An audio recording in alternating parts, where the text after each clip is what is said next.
नमस्कार। मैं आप सबको बताना चाहता हूं कि जो मैंने आज से स्टार्ट किए हैं टेंस का कंसेप्ट, इससे कंटिन्यू लगातार अभ्यास करके बच्चे 1 महीने के अंदर ही they would be fluent in English. Number 1। Number 2, मैं चाहता हूं कि वो अपने विचारों की अभिव्यक्ति बड़े अच्छी तरीके से कर सके।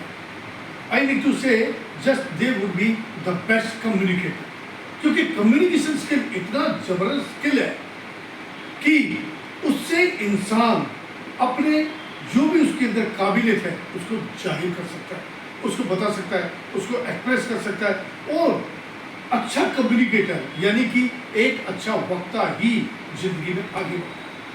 मैं आपको एक एग्जांपल देता हूं। सचिन तेंदुलकर सबसे बढ़िया खिलाड़ी, टॉप मोस्ट वर्ल्ड लेवल का खिलाड़ी, लेकिन वो एक बेस्ट कैप्टन यानी कप्तान नहीं बन पाया। क्यों नहीं बन पाया? क्योंकि उसके अंदर जो था बहुत अच्छा कम्युनिकेशन स्किल नहीं था।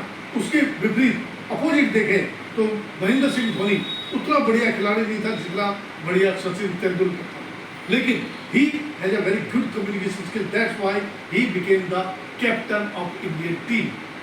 Got it?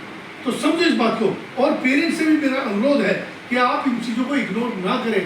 स्कूल की पढ़ाई के साथ साथ ये पढ़ाई नहीं है, ये प्रैक्टिकल शिक्षा जो कहीं भी किसी भी स्कूल में नहीं दी जाती। मैं बच्चों को बाकायदा तैयार कर रहा हूँ। रोज का एक टेंस का पार्ट करेंगे, जैसे प्रेजेंट इंडेफिनिट आज कवर करेंगे, प्रेजेंट कंटिन्यूअस कल कवर करेंगे। तो मैंने टेंस को ही प्रेजेंट, पास्ट, फ्यूचर और एक के 4 पार्ट है, 12 दिनों में इनको डिवाइड कर दिया। इसी तरीके से मैंने सारा सिलेबस तैयार किया है। उस सिलेबस के अकॉर्डिंगली एक्टिव पैसिव भी होंगे, मोडल्स भी होंगे, डायरेक्ट इनडायरेक्ट मेडिसिन भी होगी। So many things are there. Okay, और ये मान के चलो कि इतने के बावजूद भी ये मत मानो है कि बिल्कुल दे would be the best communicator, बहुत अच्छे वक्ता बन जाएंगे, नहीं। लेकिन ये कि अब से तो कहीं बेहतर होंगे। और बच्चों को प्रोत्साहित करने के लिए मैंने एक काम और किया है कि in the first week of July they would be awarded by gold medal, by silver medal and by bronze medal.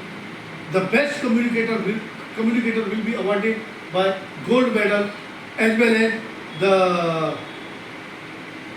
fine communicator will be awarded by silver medal, and the good communicator will be awarded by bronze medal. क्योंकि बच्चों के अंदर एक प्रोत्साहन आता है, बच्चों के अंदर एक उमंग आती है, एक तरंग आती है, एक दूसरे से कंपटीशन करने की भावना आती है, एक दूसरे से आगे निकल जाने की भावना आती है। मेरे इतना कहे कोई बहुत समझें। और मेरा सभी अभिभावकों से नम्र निवेदन है कि बच्चों को आप भी प्रोत्साहित करें और मुझे इसमें अपना सहयोग दें। धन्यवाद। Thank you.